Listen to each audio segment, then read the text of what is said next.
If you travel or you've got parents who do, you know that navigating airports and airlines can sometimes feel overwhelming. But what many people don't realize is that a set of powerful rights exists specifically to make that journey smoother, safer, and more dignified for seniors and travelers with disabilities. Knowing these rights can transform a stressful trip into a seamless experience.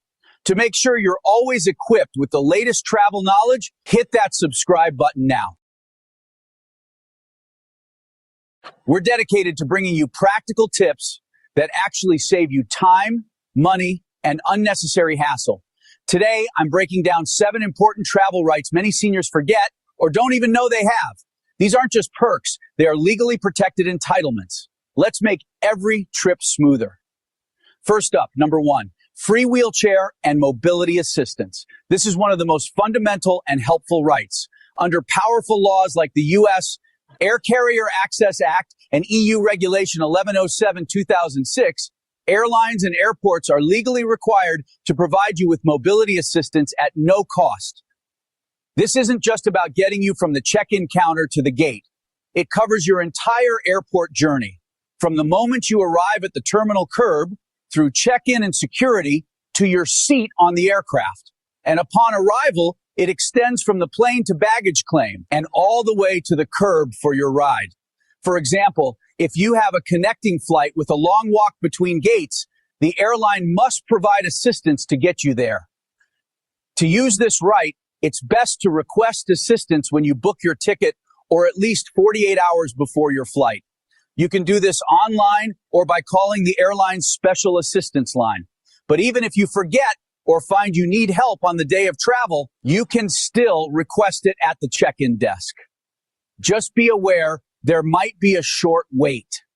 Number 2, the right to pre-board if you need extra time. The rush of general boarding can be stressful. If you have a disability or a condition that means you need a little more time or assistance to get to your seat and get settled, you are entitled to board before the main boarding groups. This allows you to navigate the aisle, stow your carry-on luggage, and get into your seat without the pressure of a long line of people behind you. For instance, if you use a cane and need to move slowly, or if you need help from a flight attendant to place your bag in the overhead bin, pre-boarding is for you. To use this right, simply approach the gate agent before boarding begins and let them know you need extra time. You don't need to provide a detailed medical history. A simple, "I have a disability and would like to pre-board" is all that's required. They will then invite you to board with the first group. Moving on to number 3, medical devices and mobility aids travel free. This is a big one that saves both money and worry. Your essential mobility and medical equipment does not count toward your standard baggage allowance, whether it's carry-on or checked. This includes items like canes, walkers, crutches, CPAP machines, and both manual and powered wheelchairs. You can bring them in addition to your regular luggage. For example, you can gate check your walker right at the jet bridge and have it returned to you at the aircraft door upon arrival. Your CPAP machine can be brought on board as a personal item that doesn't count against your limit. Now, there are some rules to follow, especially for battery-powered devices. For powered wheelchairs, you'll need to check with the airline about their specific procedures for handling lithium batteries. But the core right remains. The airline must transport your device. And crucially, if an airline damages or loses your mobility device, they are required by law to repair or replace it. They must also provide you with a loaner device while yours is being fixed. To ensure a smooth process, inform the airline about any devices you're traveling with when you book. Number 4 is about comfort and accessibility on board. Seating accommodations. Airlines are required to provide certain seating accommodations to passengers with disabilities, and they cannot charge you extra for them. For example, if you have a fused or immobilized leg, you must be provided with a bulkhead seat or another seat that offers more leg room. If you use an aisle chair to get to your seat and cannot easily cross over other passengers, the airline must give you an aisle seat. This also applies if you need to sit next to a personal care assistant who is traveling with you to provide help during the flight. The key is that the seat must be necessary to accommodate your specific disability-related need. To get the right seat, call the airline's disability assistance desk well in advance, as these specific seats are limited. Explain your needs clearly. Don't just say you prefer an aisle seat.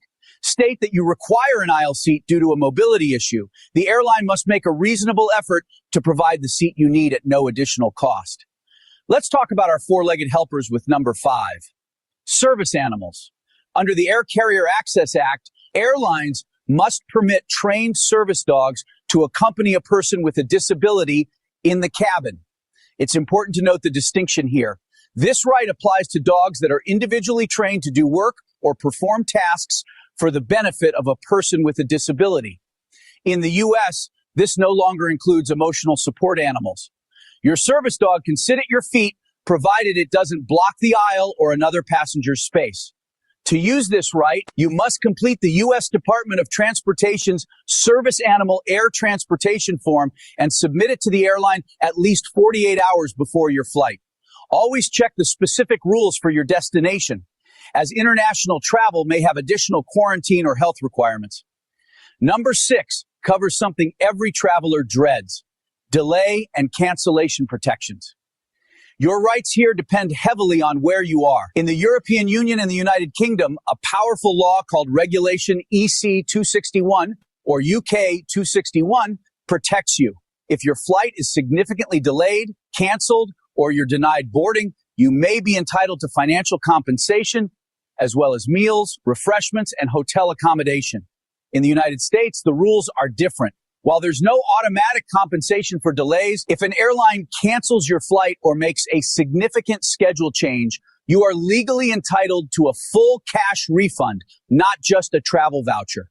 A significant change is defined by the airline, but often means a change of several hours. To use this right, you must be the one to request the refund. The airline won't offer it automatically. And finally, number 7, the 24-hour rule. This is a fantastic consumer protection rule in the U.S. that gives you flexibility. If you book a flight directly with an airline and your travel date is at least 7 days away, you have the right to cancel your booking within 24 hours and receive a full refund to your original form of payment with no cancellation fees. This is perfect for those moments when you find a great fare but need to double-check your hotel availability or coordinate with family. You can lock in the price, and if your plans don't align, you can cancel risk-free within that 24-hour window. Some airlines offer a 24-hour hold as an alternative, but the right to a full refund is mandated by the Department of Transportation. Just make sure you book directly with the airline, as tickets bought through online travel agencies may have different policies. Before we wrap up, here are a few quick pro moves to make your journey even easier.